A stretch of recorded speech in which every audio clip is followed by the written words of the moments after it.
Tonight on Huckabee, Tennessee Senator Bill Hagerty, attorney and author Ken Starr, death-defying escape artist Kristen Johnson, and classic country's Tony Jackson.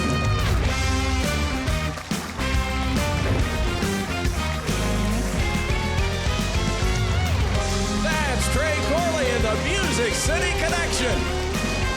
And I'm your announcer, Keith Bilbrey. And now, here's Mike Huckabee!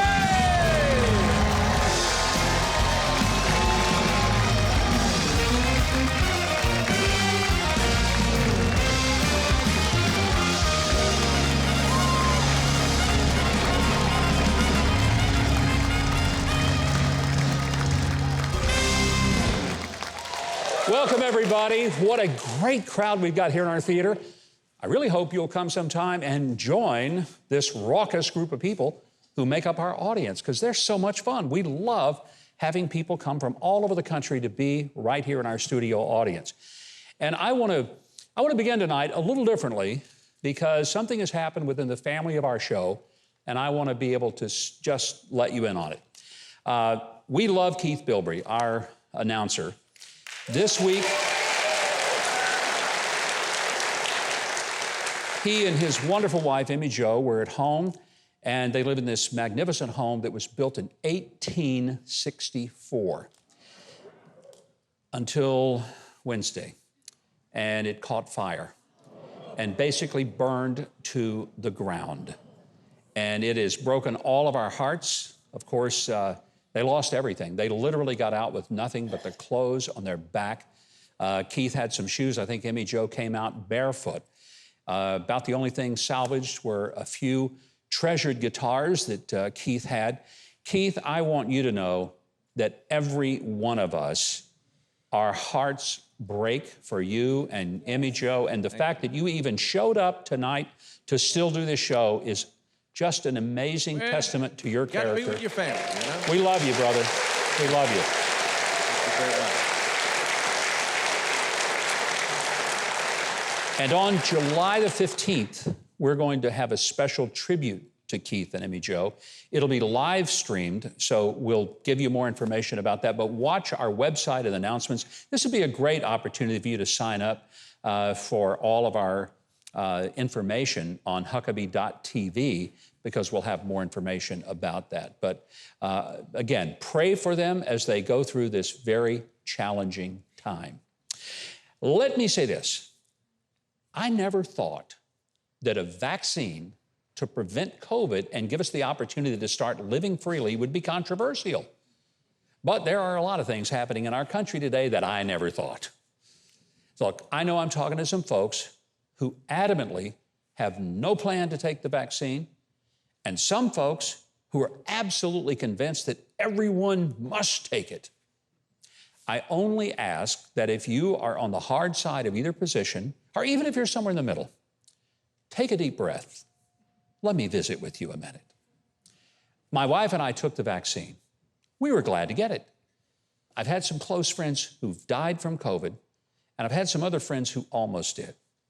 I've watched COVID destroy the businesses and livelihoods of many friends and keep families apart for irreplaceable events like funerals, weddings, birthdays, and graduations.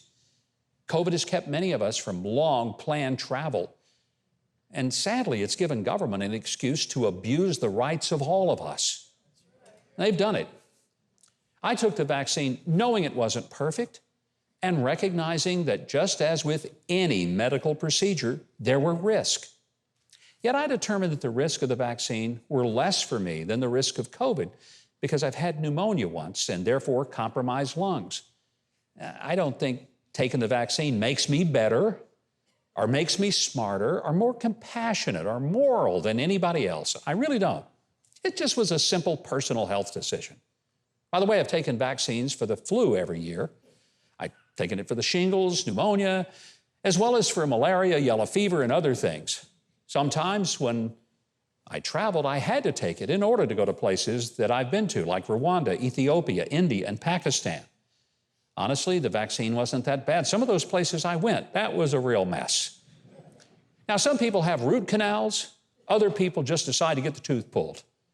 I don't think one of those choices makes a person better than the other. I got friends, deep, loving friends, who think that if you don't get the vaccine, you're a moron. Or worse, that you don't love your fellow human beings.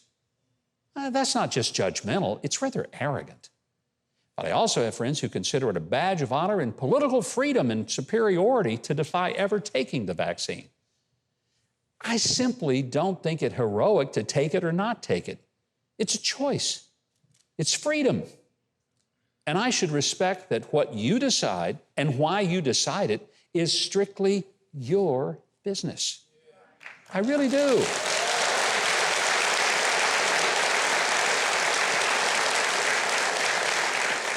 Now, why should I be so concerned about what you do?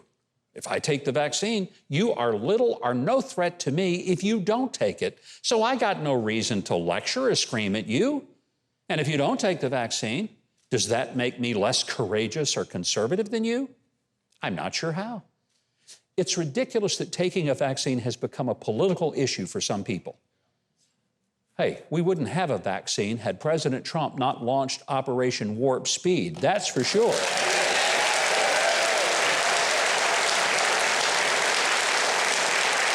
And he himself and Melania, they took the shot. And you know, he'd already had COVID. He probably didn't even need a vaccine for protection. Now, it would have been helpful had President Biden at least acknowledged that President Trump had made the vaccine available in record time. But that aside, it's not about your politics. It's simply about your personal risk assessment of what you believe is of greater threat to you, the malady or the cure. So I implore you, get all the information that you can from your doctor and from all the sources that you trust. If you're comfortable taking the vaccine, then do so. And do it without regard if others will call you a sucker. Who cares? Live by your convictions, not by the criticism of others. And if you don't choose to take the vaccine, then I respect your decision. And I hope people won't criticize or condemn you for it, because it's your personal decision, and you've got every right to make it. You might not be able to go to certain countries or places, but there are a lot of restrictions about where we can go and what we can do based on decisions we make. But it's still your decision, not mine. But you know what I hope for? I really do. I hope someone will develop a vaccine that makes all of us polite, respectful of others, and kind.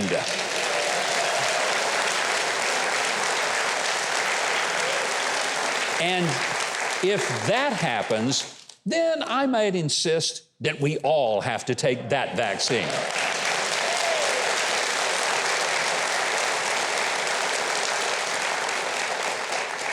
My first guest tonight is a senator serving for the great state of Tennessee. He's also served as ambassador to Japan under President Trump, and he has been a pioneer in economic development for the state of Tennessee for many years. He says a Democrats' far-left agenda is out of step with everyday Americans, and he's fighting back. He's joined his Republican colleagues this week to block Senate 1, S1, a so-called voting rights bill. Yeah, good for him, because it would have actually federalized elections and handed even more power to Democrats pretty much forever. Would you welcome to the show a wonderful senator and somebody we can celebrate here in this show, Senator Bill Hagerty of Tennessee.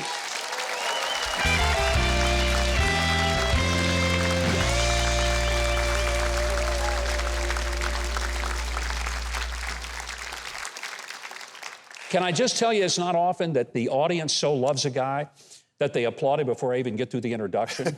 that speaks very well of you. Well, welcome. This is a hometown audience, Governor. This is my home county. My mother lives 10 miles up the road here. So you have a good reason to feel at home here. Yeah. Well, I want to talk about that Senate bill, S1. You know, to hear people on MSNBC or CNN talk, it's like the greatest thing to ever happen to America. What is it that people don't know about that bill and what it would do that we ought to be worried about? Well, one, it's misnamed from the very beginning. They call it the For the People Act. It's For the Politicians Act.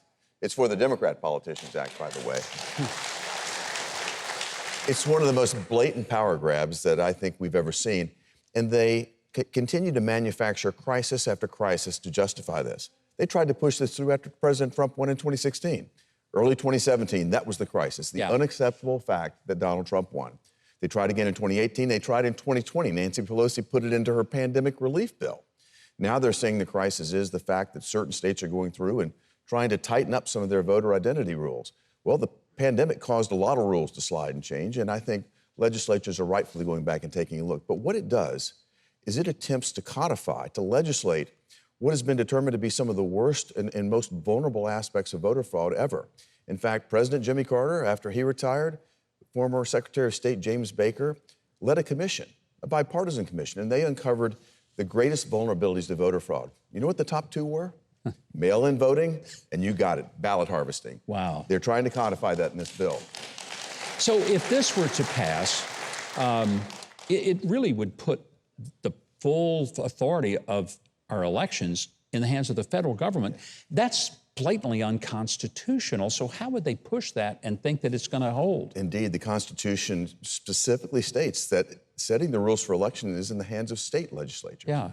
They want to usurp all of that and in one fell swoop rewrite election laws for all 50 states in one night. That's not going to happen. That's why we stood up. I fought this in committee. I stood on the floor of the Senate and fought against this, and I certainly voted against it. And I think so many of us are glad that you did and others.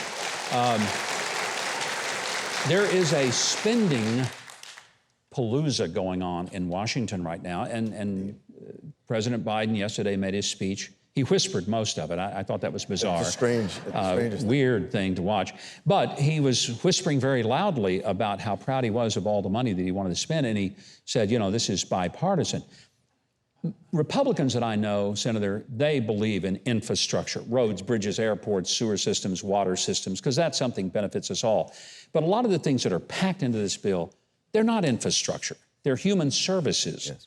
How do you help the American people understand that they're being had? Well, it's, from my perspective, very easy. I've been a business person all my life. I've made investments. Yeah. But those investments earn a return. That's the object. Putting investments in place that will earn a return for the American taxpayer, I think we all understand. That's bridges, roads, highways, airports, waterways, even broadband.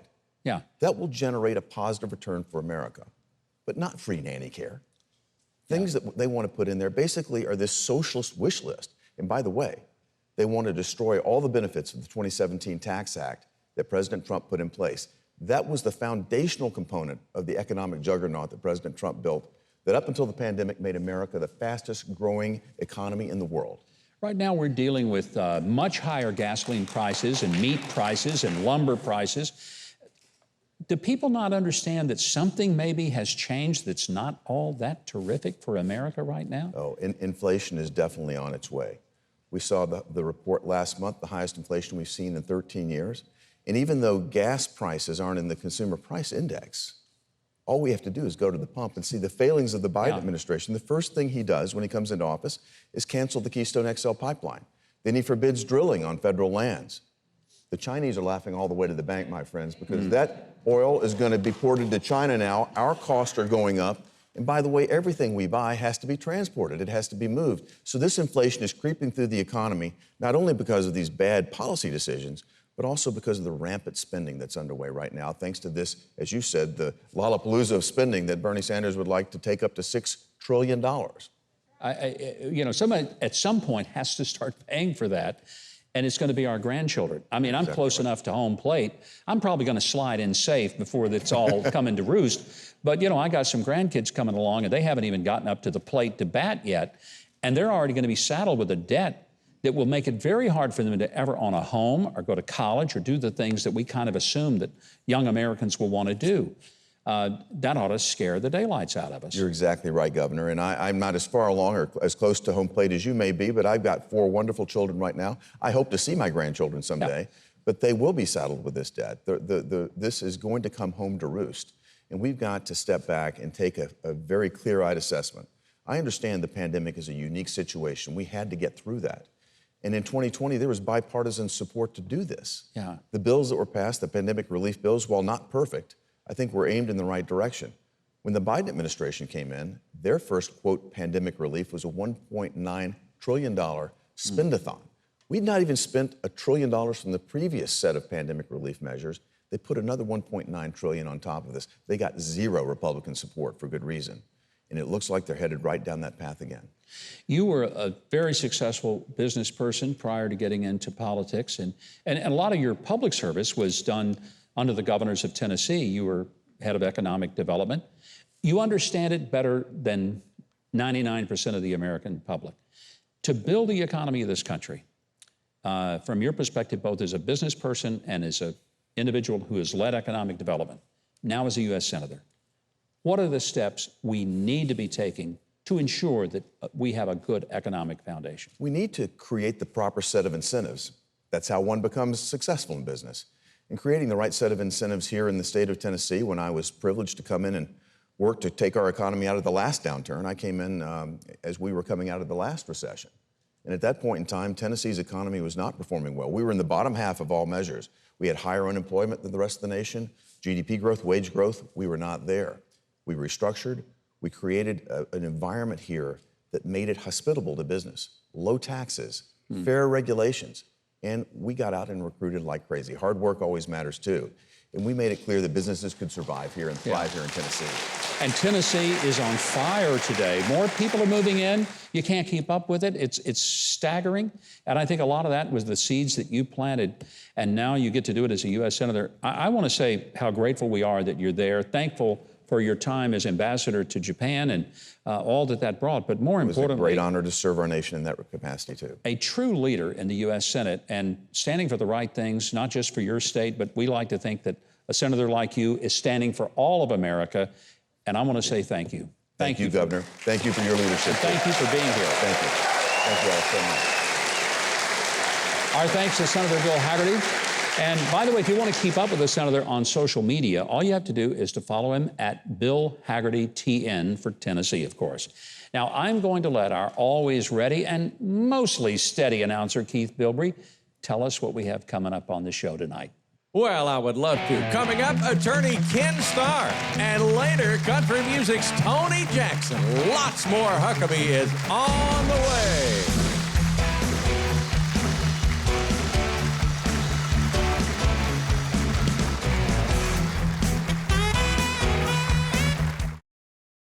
Watching that spot, you might think the work of Samaritan's Purse is never done. Well, you'd be right.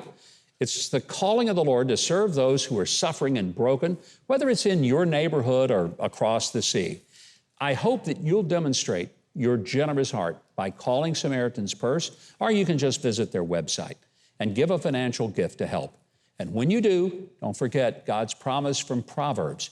Whoever is kind to the poor lends to the Lord, and He will reward them for what they have done. Be sure to give to Samaritan's Purse. Give them a call today. Well, Judge Ken Starr has had a very distinguished career as a judge, attorney, Solicitor General of the United States, independent counsel, lecturer, college president of a major college and university, commentator, best-selling author. I mean, he's pretty well done it all. He's got a brand new book of special interest to me, and I think to all of us. It's called Religious Liberty in Crisis, Exercising Your Faith in an Age of Uncertainty. What an honor to welcome Judge Ken Starr. Ken, good to have you here. Thank you, Governor. Thank you. I cannot think of a book that is more timely, even in light of some recent Supreme Court decisions, as your book on religious liberty. Why would you take on this topic? I mean, you could write about so many different things in the law. Obviously, this must be important for you. It's dear to my heart. And also, Governor, because of the pandemic, your opening was very powerful. And so how do we respond? Well, some governors, unlike the governor of Arkansas a few years ago, responded very poorly. To classify churches as non-essential and liquor stores as essential was just, to me, a step way too far, that we had lost sight of what the founding generation wanted this country to be, which was a sweet land of liberty, including religious liberty. I had to write the book. Well, I think we're all glad you did, because a lot of Americans just sort of obeyed whatever the government told them, even if it meant when the government said you can't go to church, or if you go, only 10 of you can be in a building that seats 2,500. I mean, those kind of things, they're hard to even comprehend why any government official thinks that that makes sense. So in the midst of the pandemic, you had some very heavy-handed government mandates. Why did churches fall in line without fighting back better? I think the idea was, let's be obedient. We also don't know to authority. We're to respect authority. And we didn't know the ramifications of the pandemic, but we should have caught on when, for example, the governor of Nevada said, casinos can operate at 1/2 capacity, but churches, 50, no matter how large the sanctuary, the auditorium. And so people should have said, and the pastors and the ministers, the priests, the rabbis started saying, this is not right. And so the litigation followed. It's a shame that we had to do this, but we had to live through approximately 10 months of heavy litigation until the Supreme Court, in time for Christmas, Merry Christmas, in time for Hanukkah, said, stop it, it's enough. We've got to allow these religious institutions to operate. As the Solicitor General of the United States, a lot of people may not know, you're the chief lawyer for the executive branch of government, so you have argued cases before the Supreme Court on many occasions. You know them well. Were you surprised that the current Supreme Court actually came out in favor of some religious liberty cases recently? Not at all. And that's part of the good news, Governor, of the book. For 40 years, and I really became invested in the subject. I was interested in the subject. But 40 years ago, during the Reagan administration, President Reagan, as you know, was a great friend of religious liberty. Yes. And at that time, so was Congress. Yeah, good point. And including Democrats. Yeah. It was pro-religious, yes, pro-religious legislation would pass. So for 40 years, I've been watching this, but there's been a terrible erosion in the ability of people of faith to operate without a fear of government sanction. The church has really just brought it home. It's almost a parable of this broader truth that the culture has become hostile to, the popular culture has become hostile to religious liberty. But guess what? Through thick and thin, for 40 years, the Supreme Court of the United States has almost always ruled in favor of religious liberty, including just very recently in the city of Philadelphia case. And I hope everyone focuses on that because the Supreme Court was unanimous in rejecting the proposition that Catholic social services could be put out of business because they would not place precious children in non-traditional homes. You know, I was stunned that it was 9-0. We don't typically see 9-0 cases, even on less controversial things.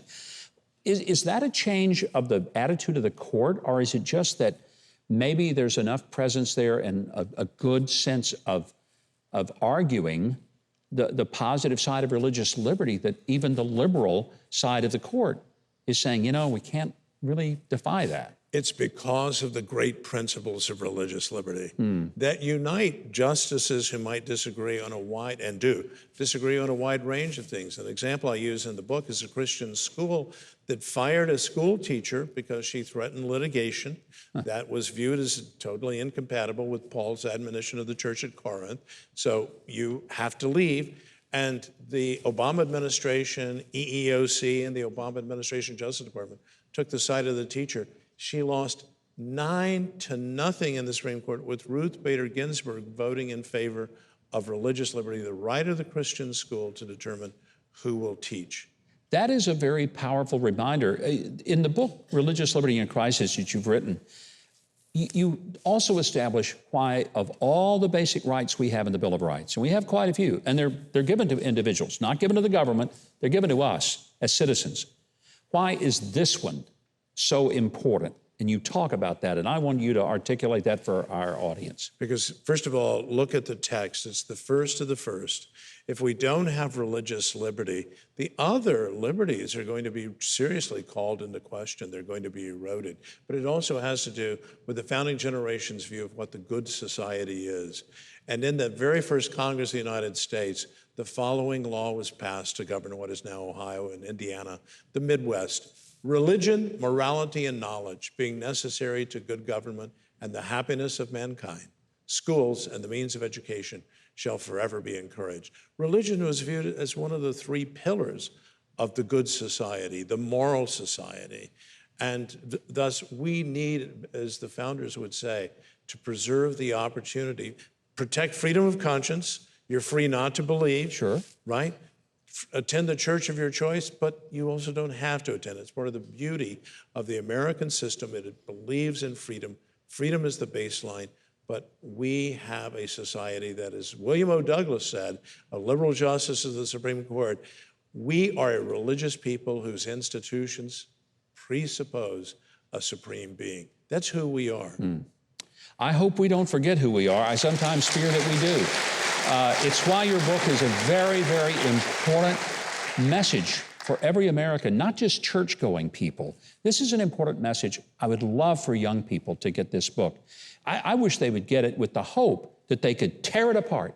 I mean, just say to them, read the book and see if you can find all the faults in it and see if it doesn't speak to you, because you've documented it in such a very powerful way. Ken Starr, great to see you again. So good to see you, Governor. Thank you for being here, and thank you for the book. It's called Religious Liberty in Crisis, Exercising Your Faith in an Age of Uncertainty by Ken Starr.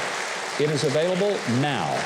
And by the way, everyone who's concerned about the erosion of our rights, you honestly need to read it. You truly do. Hey, Keith, what else do we have to look forward to tonight? Because I know there's some big stuff coming up. Well, next, Laugh with Mike's In Case You Missed It news stories. Later, the amazing Lady Houdini, Kristen Johnson. More Huckabee is on the way.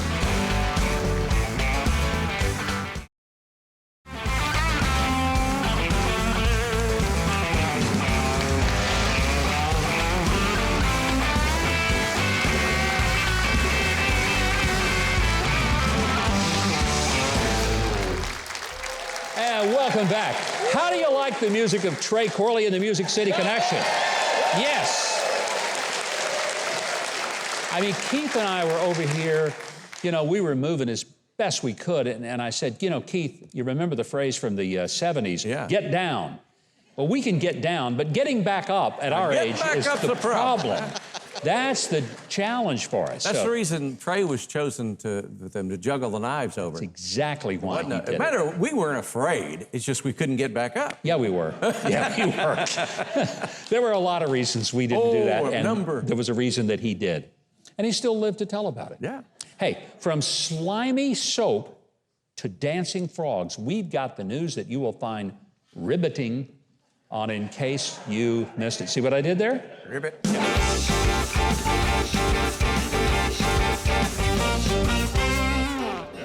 Believe it or not, the pandemic did have one silver lining. Soon Americans will no longer have to hop over to Croatia to visit Froggyland.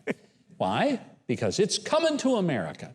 Now, it's a museum with over 500 stuffed frogs mounted by Hungarian taxidermist Ferenc Mayer, who put them into human-like poses, including frogs in a classroom and frogs playing poker. Yeah. That's not art. Dogs playing poker is art. That's art, yeah. You ever played with your dog? I lost. I bet you did.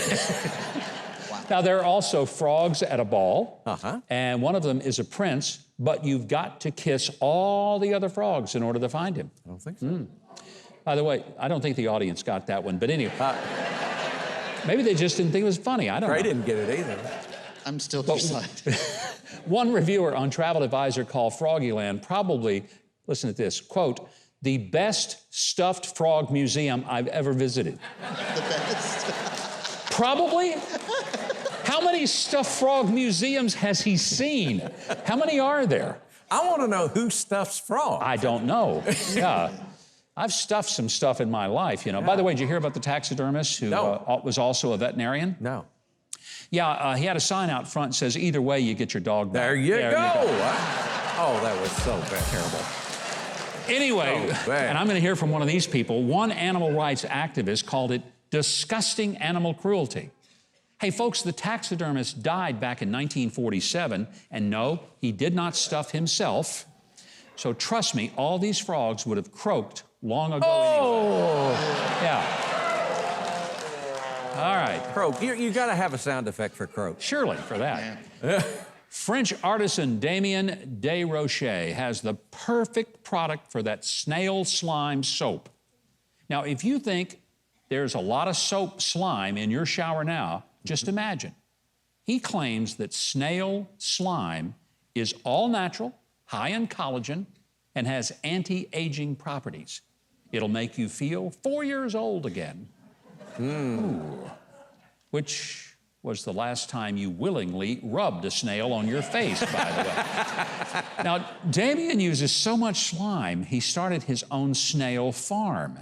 He's even bred an extra slimy species called the CNN commentator.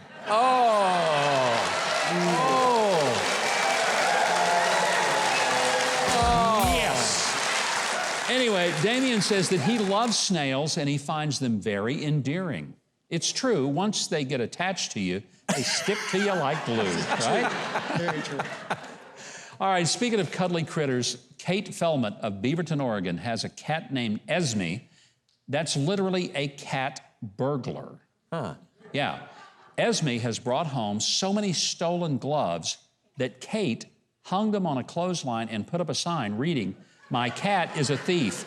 Please take these items if they are yours." Wow. Now, the sign includes a drawing of Esme stealing a glove in hopes that a public shaming will reform her cat. It won't do it. Cats are shameless. You can't okay? shame them. This is true. But it did inspire other cat owners to share their stories on Twitter of their own cat's thievery.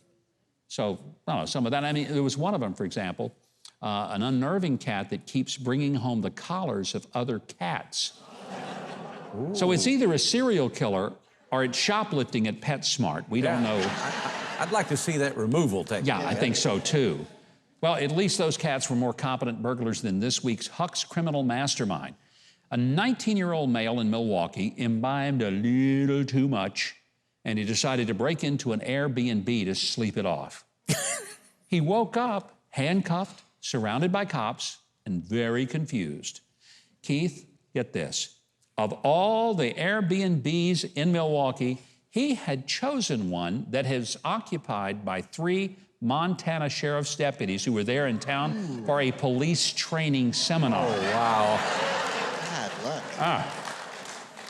And they thought, well, we ought to just move to Milwaukee. Here, the crooks come to you. That's right. Yeah. Anyway, they were out of their jurisdiction, so they called the local cops, and when the teen woke up, there were more cops in that Airbnb than there are in Portland right now. Oh, wow. Yeah. It's going to be a subject of a lot of conversation. A lot of conversation. Yeah.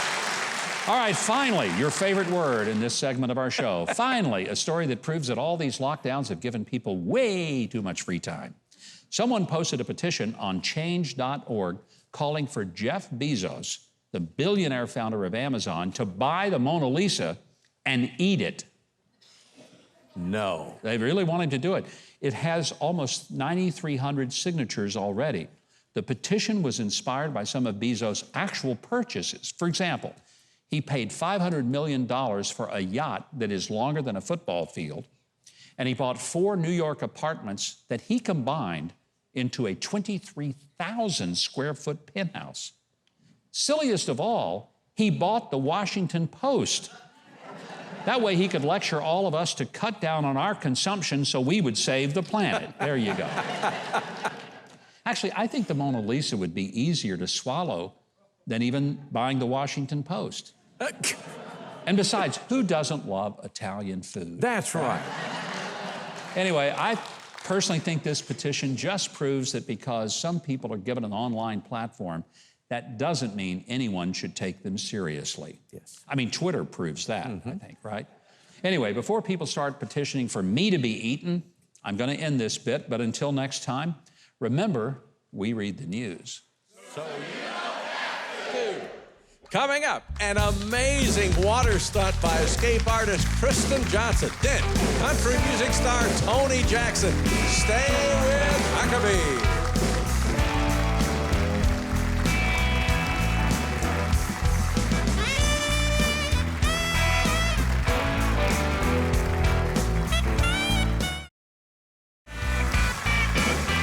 MikeHuckabee.com and sign up for his free newsletter. And follow @GovMikeHuckabee on Twitter.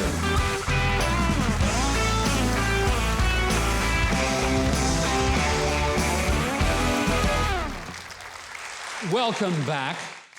Let me tell you about this next part of the show. Kristen Johnson wanted girls to know that nothing is off limits just because you're female. So she just set out to break Harry Houdini's record of 1,000 escapes from the treacherous water cell.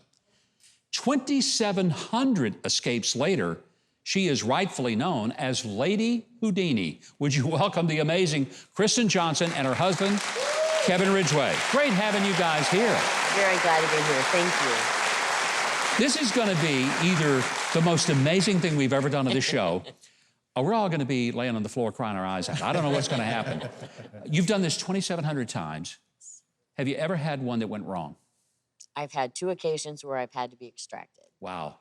Well, that's never going to happen here tonight, okay? No, those are really good statistical numbers. That is really good. Yeah, Very good.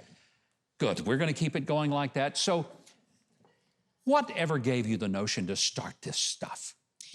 Well, Kevin and I were doing an illusion show, and I am not a dancer, and I'm not particularly graceful, so I figured I better do something so that I can be an equal partner in the show.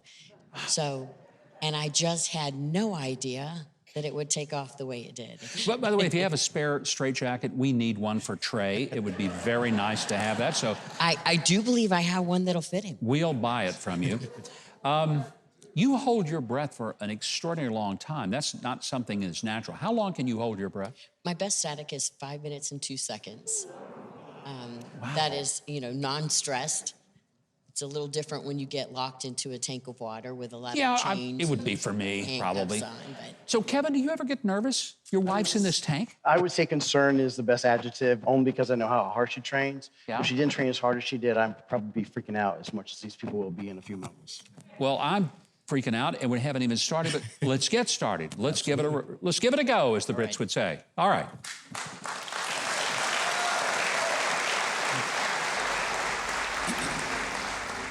Kristen Johnson is the first person to perform the water torture cell in full view. Tonight, there will be no cover.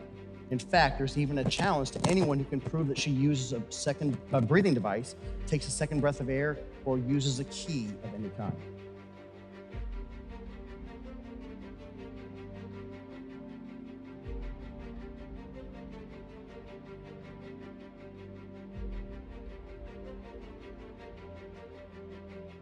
Smith & Wesson M1900 leg shackles. These are typically used in a county jail system. They're not very comfortable.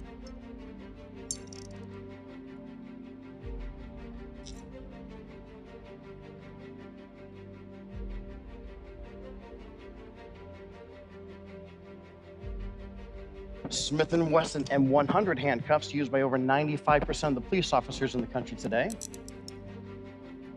Governor, if you'd be so kind, come over here, check them out, make sure they're the real deal. Go ahead and tighten them up a bit further. They're real. Very good. Wow.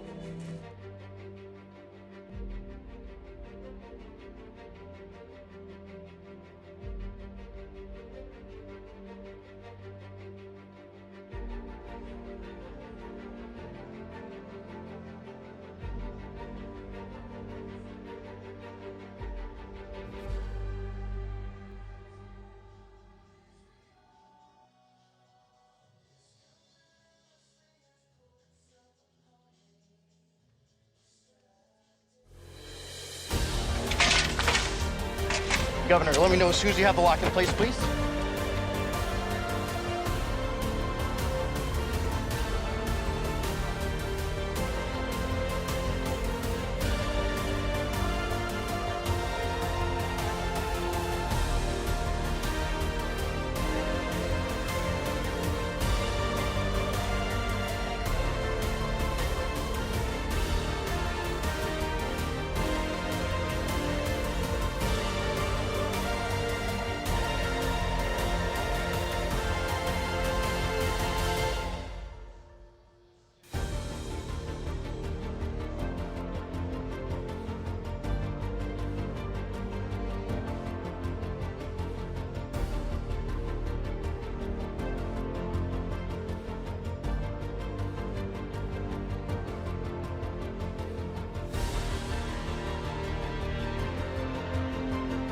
I couldn't hold my breath this long, no way in the world. She's sick. She's good.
The world's premier female skateboarders. Give it up for Kristen Johnson.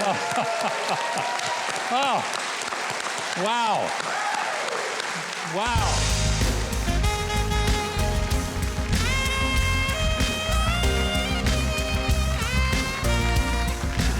Lady Houdini! Check out our website and look her up at social media for more incredible stunts. Tony Jackson is here next. Stay with us.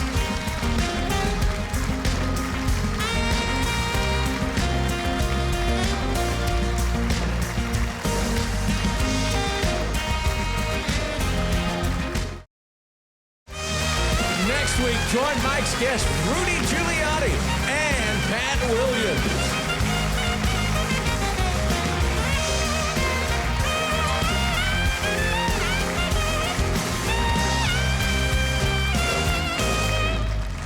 Well, Tony Jackson is a highly respected traditional country music singer. He's got a golden voice that is often compared to that of Randy Travis or many other great country artists. But he's unique. He has impressed some of the biggest stars in music to record with him. I mean, you know, folks like Vince Gill, Steve Cropper, and the Time Jumpers. And Rolling Stone magazine named Tony an artist you need to know. I actually agree for once with Rolling Stone magazine. How about that? He's also a proud veteran, having served in the United States Marines. Welcome back to the show, because we love having him, Tony Jackson.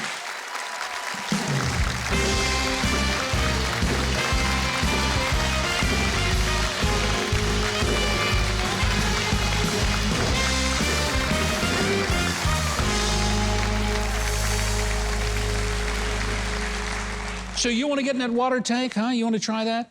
My heart's still beating from watching that backstage. Wow, that was pretty special. It's amazing. Suddenly you feel like that going out on tour and singing country music may not be as dangerous, huh? Right, absolutely.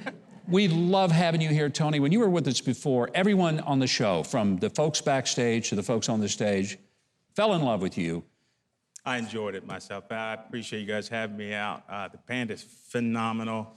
And I'm just thankful to be back. Anywhere, actually, you know. Well, after COVID, yeah, everybody's kind of just glad to be somewhere in front of an audience and hearing the applause of people. That has to be maybe the hardest thing that you missed during the COVID shutdown.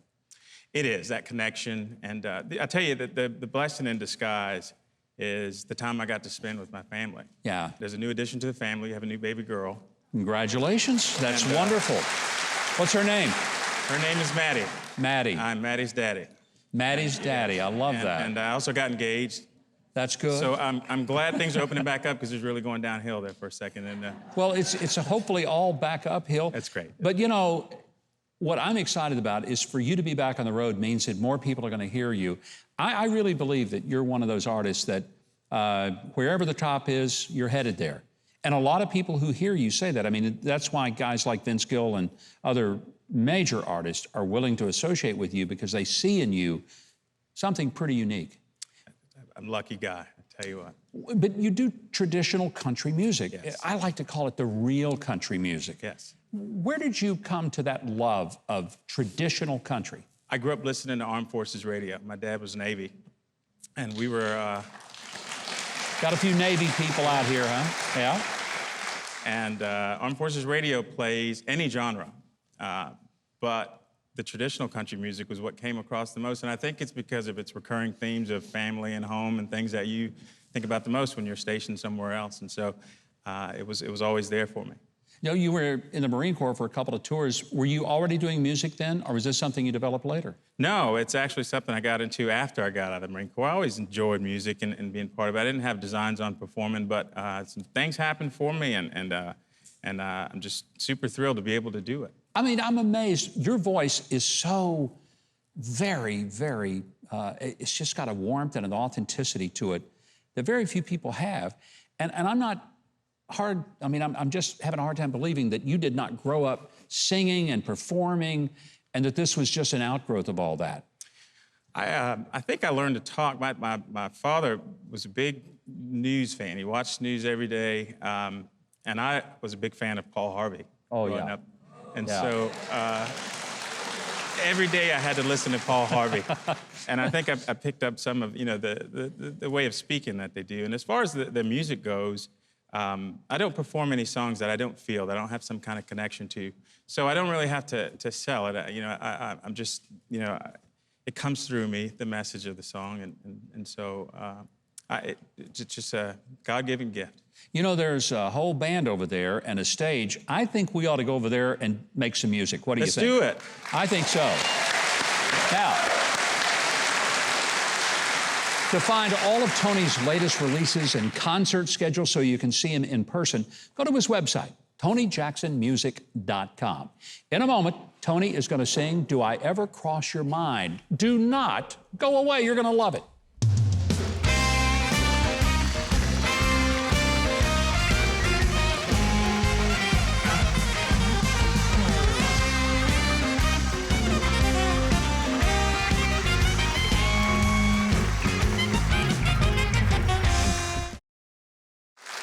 After the show, go to Huckabee.tv for an online exclusive performance of the Grand Tour by Tony Jackson. Now, performing with Trey Corley in the Music City Connection with Mike sitting in on bass is country music star Tony Jackson.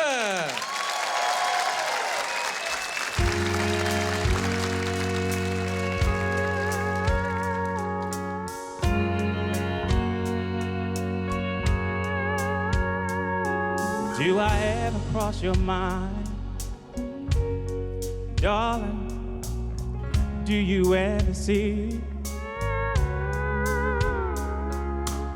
some situation, somewhere, somehow that triggers your memory? And do you ever wonder what became of all the time? And darling, do I ever cross your mind? Do you ever want to know if all dreams go on endlessly? Or do they just run down somehow and gradually become the custody of that melancholy jailer for the time? And darling, do I ever cross your mind?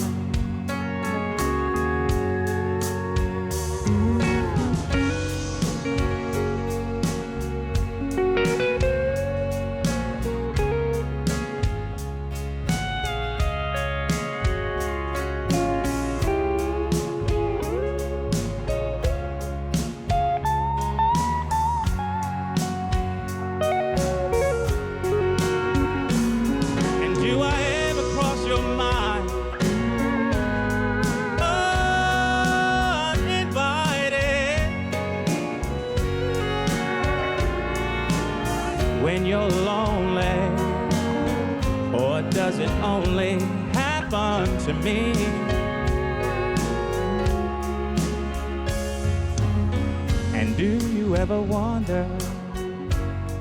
what became of all the time?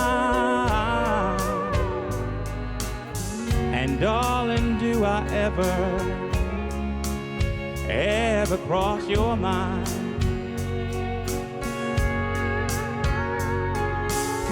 And darling, do I ever cross your mind?